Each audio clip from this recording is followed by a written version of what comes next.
Hoje vamos falar sobre um dos personagens mais fascinantes da história do Brasil. Dom Pedro II. Ele não foi apenas o último imperador do Brasil, mas também um líder que deixou uma marca profunda no país. Pedro II começou seu reinado muito jovem, com apenas 15 anos, após a abdicação de seu pai, Dom Pedro I.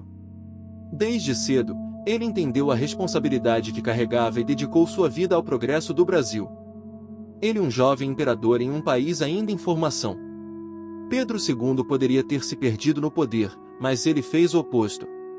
Ele se cercou de conhecimento. Era um amante da ciência, das artes e, acima de tudo, da educação.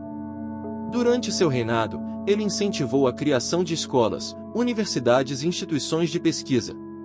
Inclusive, é graças ao seu apoio que grandes nomes da literatura e ciência brasileira floresceram. E não podemos falar de Dom Pedro II sem mencionar sua participação na abolição da escravidão. Embora ele não fosse um abolicionista fervoroso desde o início, entendeu que a escravidão não tinha mais espaço em um Brasil moderno. Em 1888, com a Lei Áurea assinada por sua filha, Princesa Isabel, o Brasil se tornou um dos últimos países do Ocidente a abolir a escravidão. Isso trouxe profundas mudanças sociais e econômicas, que ele, com sua visão moderada, tentou lidar da melhor forma possível. Outro ponto forte do reinado de Dom Pedro II foi a modernização do país. Ele investiu em infraestrutura, como a construção de ferrovias, a expansão do telégrafo e o incentivo à industrialização. Ou seja, ele estava à frente do seu tempo, sempre buscando conectar o Brasil ao mundo. Seu governo trouxe um período de relativa estabilidade e crescimento econômico. Ele era um líder que sabia moderar conflitos, como na Guerra do Paraguai, e mantinha o país unido mesmo diante de crises. A maçonaria, que sempre teve um papel importante nos movimentos pela independência e pelo progresso social, encontrou em Dom Pedro II um governante com ideias progressistas.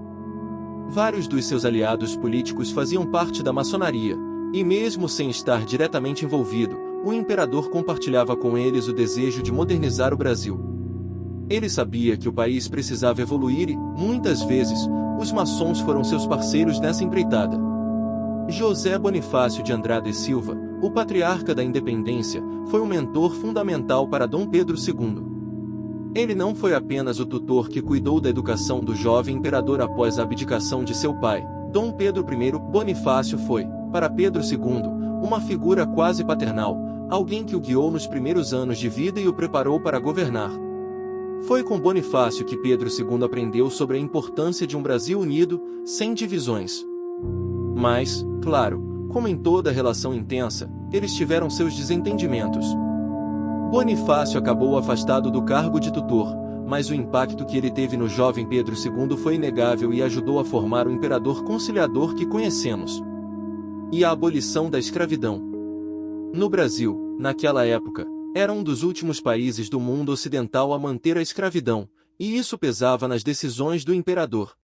Inicialmente, Pedro II não era um abolicionista radical, mas com o tempo, percebeu que o sistema escravocrata estava ultrapassado e precisava ser extinto. Ele apoiou leis como a do ventre livre e a dos sexagenários, que foram passos lentos, mas decisivos, rumo à abolição. E quando a Lei Áurea foi assinada em 1888, pela Princesa Isabel, filha dele, ele sabia que estava testemunhando o fim de uma era.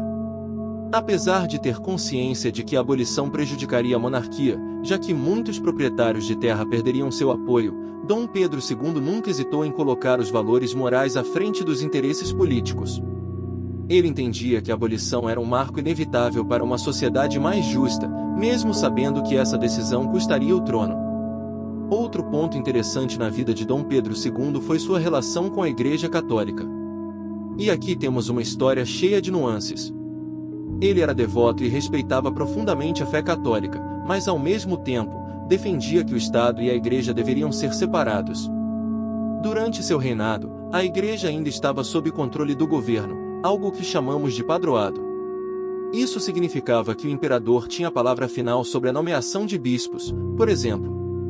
E aí começa a questão religiosa, um conflito que colocou o imperador em rota de colisão com a Igreja. 2 bispos decidiram punir membros da maçonaria em suas dioceses, e Pedro II, tomou partido a favor de Rio Branco, interveio e os bispos foram presos. Essa ação gerou uma crise séria entre o governo e a Igreja, e essa tensão contribuiu para o enfraquecimento da monarquia. Ainda que profundamente religioso, Dom Pedro II sempre se manteve firme em sua posição de que a Igreja não deveria se sobrepor ao Estado. Dom Pedro II também enfrentou outros desafios, como a Guerra do Paraguai, que foi um dos momentos mais marcantes de seu reinado. Embora o Brasil tenha saído vitorioso, a guerra deixou cicatrizes econômicas e políticas profundas. O descontentamento entre os militares, que se sentiram desvalorizados após o conflito, acabou sendo uma das faíscas para o crescimento do movimento republicano. E falando em republicanos, o republicanismo foi outra ameaça crescente ao império. O Brasil estava mudando, e as ideias republicanas ganhavam força, especialmente entre os militares e os grandes fazendeiros, insatisfeitos após a abolição da escravidão. Na época, Dom Pedro II era um homem muito bem informado e estava atento ao que acontecia no mundo. O século XIX foi marcado por uma série de revoluções que derrubaram monarquias em diversos países. A França já havia se tornado uma república, a Itália e a Alemanha se unificaram, e a onda de republicanismo estava crescendo. Aqui no Brasil, o movimento republicano também ganhava força, principalmente entre os militares e os cafeicultores, que ficaram insatisfeitos com a abolição da escravatura. Dom Pedro II, com seu jeito tranquilo e até um pouco desapegado ao poder, não fez grandes esforços para conter esses movimentos. Em várias cartas, ele chegou a dizer que não se importava muito com a queda da monarquia, o que mostra o quanto ele estava cansado do poder. Então, quando o golpe militar veio em 1889 e a República foi proclamada, Dom Pedro II já estava preparado, de certa forma. Ele aceitou o exílio com uma serenidade impressionante e foi viver na Europa, onde passou seus últimos anos em paz. No fim das contas, Dom Pedro II foi um líder que soube conduzir o Brasil por momentos de crescimento e mudanças profundas. Mesmo sabendo que a monarquia não tinha mais lugar no futuro, ele deixou um legado de modernização, educação e, acima de tudo, humanidade. E assim, Dom Pedro II, o homem que nasceu para ser imperador, terminou sua vida longe do trono, mas com o coração em paz, sabendo que fez o possível para deixar o Brasil em um caminho melhor. Não se esqueça de se inscrever e ativar o sininho para mais vídeos. Deixe seu comentário, seu like para ajudar ao vídeo a chegar a mais pessoas.